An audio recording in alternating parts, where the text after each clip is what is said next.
Assalamualaikum warahmatullahi wabarakatuh.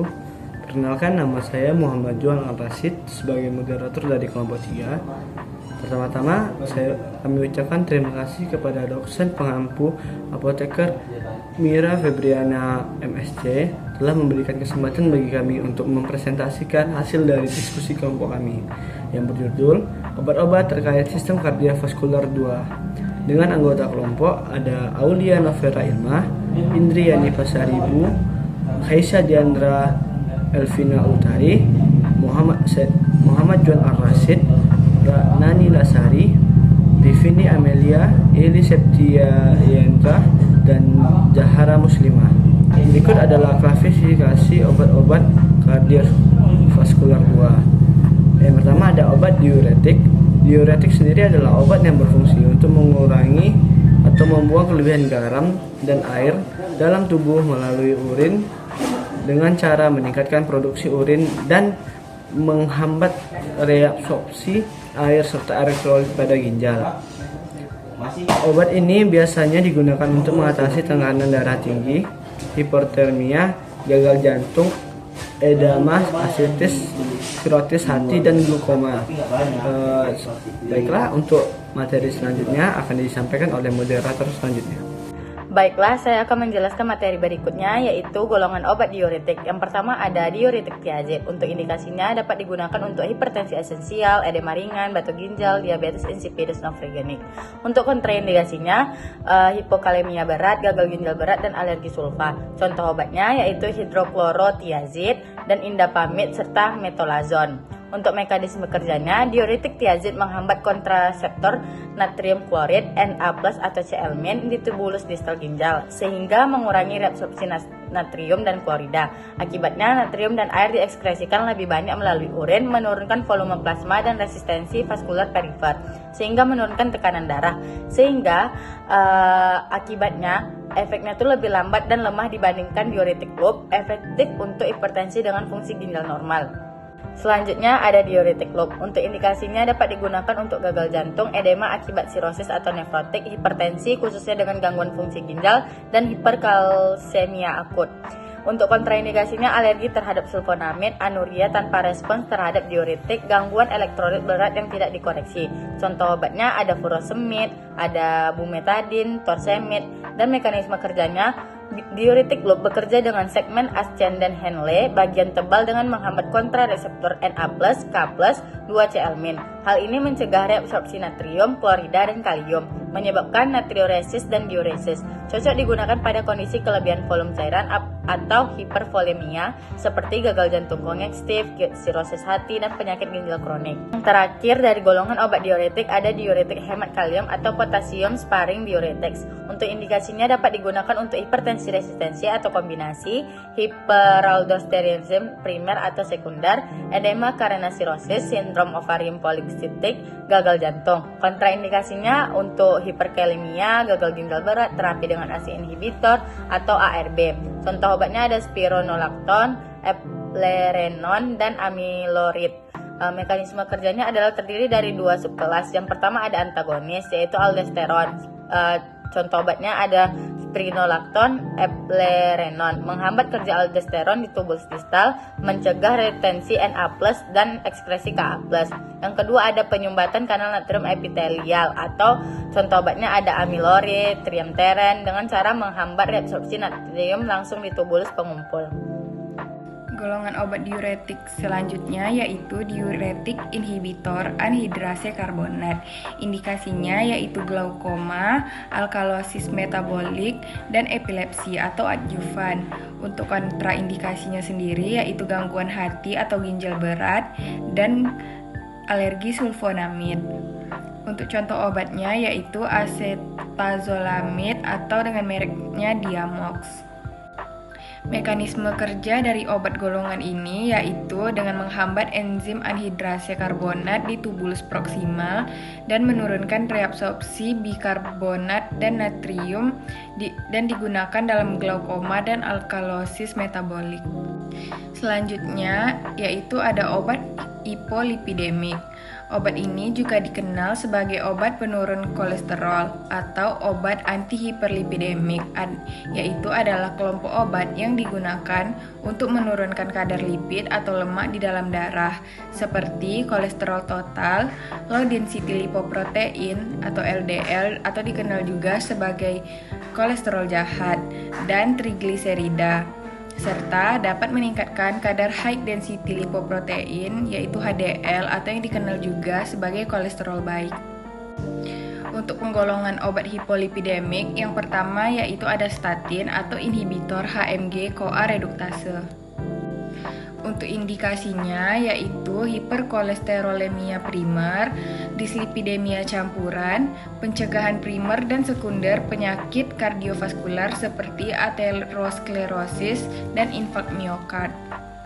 Indikasi dari obat golongan ini yaitu penyakit hati aktif, kehamilan, dan menyusui. Untuk contoh obatnya seperti atorvastatin dengan merek Lipitor, simvastatin yaitu Zocor, rosuvastatin, Crestor, dan pravastatin Pravachol. Untuk mekanisme kerjanya, statin menghambat enzim HMG-CoA reduktase. Langkah pertamanya yaitu sintesis kolesterol di hati. Penurunan kolesterol hepatik memicu peningkatan ekspresi reseptor LDL dan mempercepat pengambilan LDL dari plasma, sehingga sangat efektif untuk dislipidemia tipe 2A yaitu hiperkolesterolemia familial.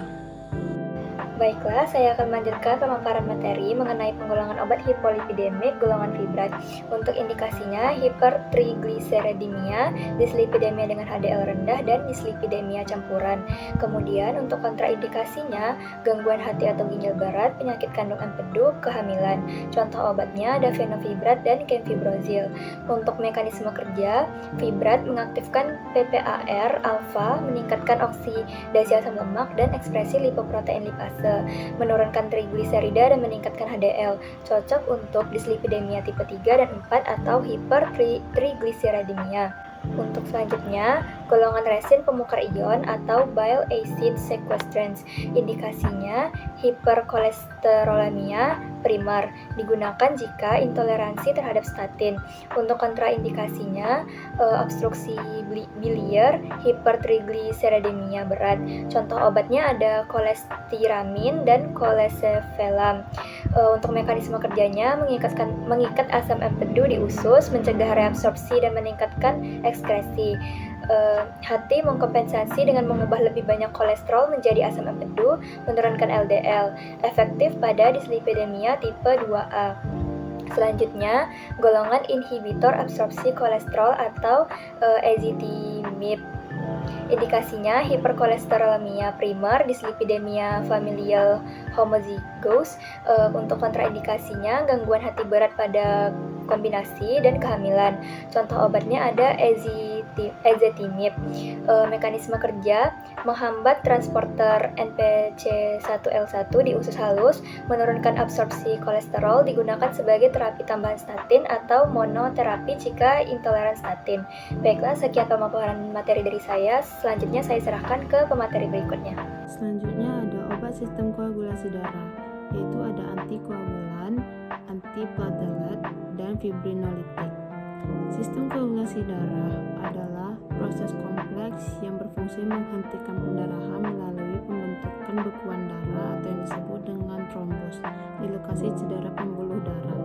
Proses ini melibatkan vaskonstriksi, aktivitas trombosit, dan kaskade pembekuan darah yang menghasilkan fibrin sebagai kerangka bekuan. Lalu selanjutnya ada penggolongan obat sistem koagulasi darah. Yang pertama itu ada antikoagulan. Indikasinya itu mencegah pembentukan trombos.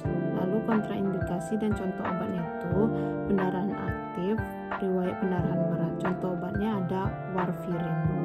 Lalu mekanisme kerjanya itu menghambat sintesis faktor pembekuan darah yang bergantung pada vitamin K. Lalu ada antiplatelet. Indikasinya itu mencegah agresi trombosit sehingga mencegah pembekuan trombos. Lalu ada kontraindikasi dan contoh obatnya itu. Kontraindikasinya pendarahan aktif, contoh obatnya aspirin.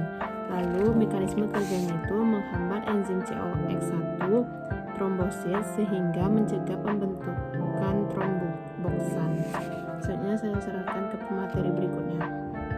Baiklah, selanjutnya adalah penggolongan fibrinolitik, di mana obat-obatan ini mempunyai indikasi untuk melarutkan pembekuan darah yang sudah terjadi.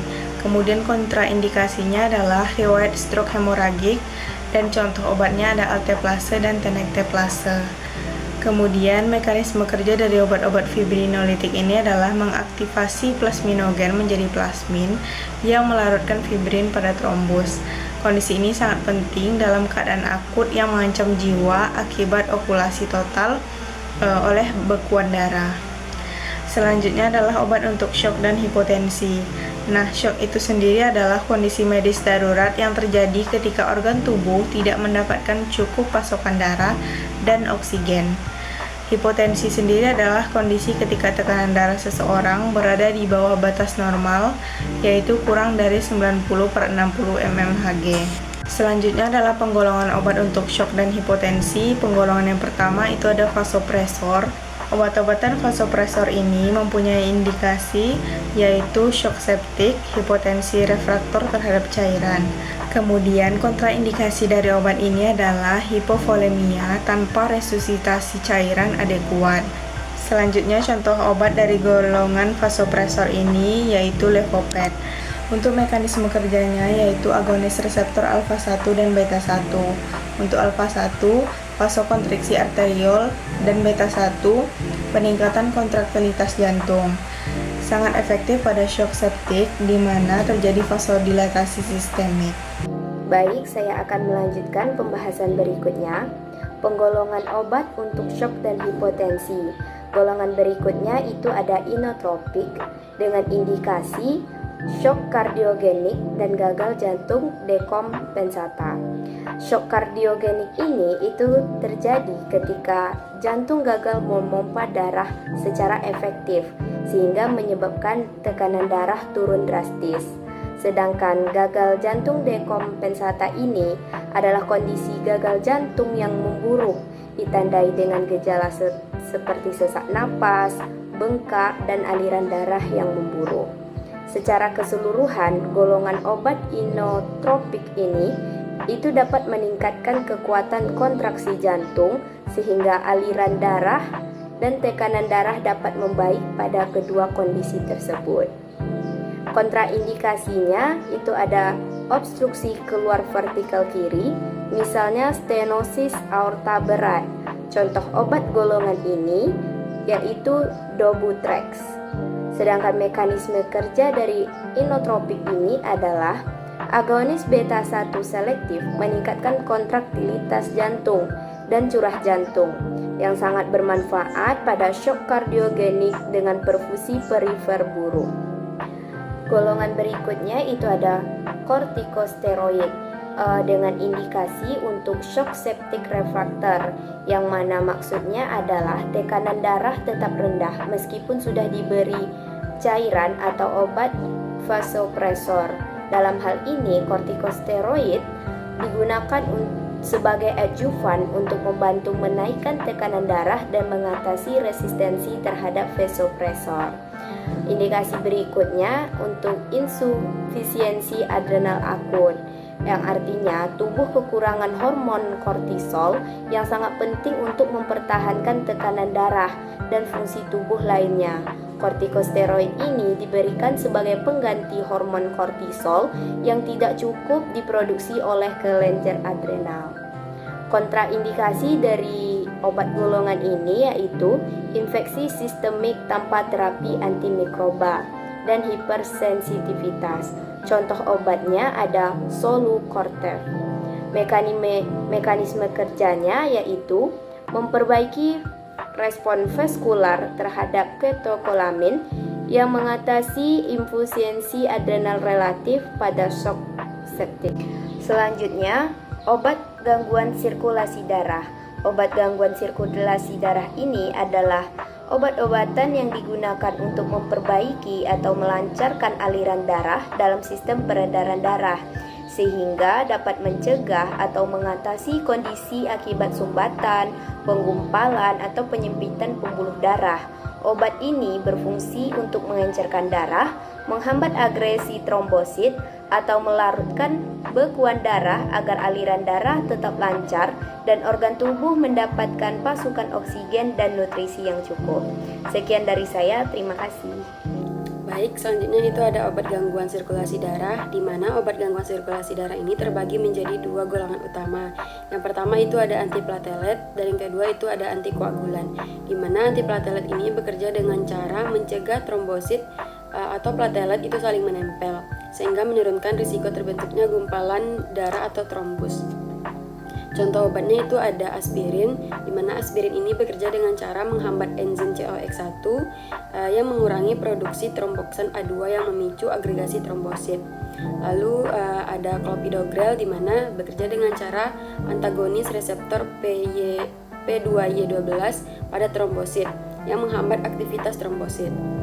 Lalu golongan yang kedua itu antikoagulan yang bekerja dengan cara menghambat faktor pembekuan darah untuk memperlambat proses pembekuan darah. Lalu selanjutnya ada contoh obatnya itu ada warfarin, di mana bekerja dengan cara antagonis vitamin K. Lalu ada heparin dengan cara mengaktifkan antitrombin 3 yang menghambat trombin dan faktor XA. Lalu ada rivaroxaban, inhibitor langsung faktor XA. Baik, berikutnya yaitu faktor-faktor yang mempengaruhi pemilihan dan penggunaan obat kardiovaskular dalam praktik klinis. Faktor pertama itu ada faktor klinis, diagnosis spesifik, misalnya pasien gagal jantung itu lebih diutamakan diberikan ACE inhibitor. Lalu ada komorbid, contohnya pasien asma sebaiknya tidak diberikan beta blocker. Yang kedua ada faktor farmakologis, efektivitas dan keamanan berdasarkan uji klinis yang valid. Lalu ada farmakokinetik, yaitu meliputi metabolisme, waktu paru, ekskresi, dan interaksi dengan antar obat. Lalu ada faktor pasien dengan faktor usia, jenis kelamin, kepatuhan, preferensi, misalnya lansia lebih sensitif terhadap beberapa obat. Lalu kemampuan ekonomi dan akses obat, ketersediaan obat di fasilitas kesehatan, biaya, dan cakupan BPJS. Selanjutnya itu ada faktor ekonomi dan sistem kesehatan, di mana menilai ketersediaan obat, cakupan asuransi, biaya yang ditanggung pasien, dan ketersediaan di layanan kesehatan, contohnya BPJS. Lalu yang kelima ada pedoman dan bukti ilmiah. Ini mengacu pada rekomendasi dari organisasi internasional, ada American Heart Association, American College of Cardiology, dan meta-analisis yang terbaru. Lalu yang keenam itu ada faktor dokter dari pengalaman dan pengetahuan serta preferensi dari dokter tersebut.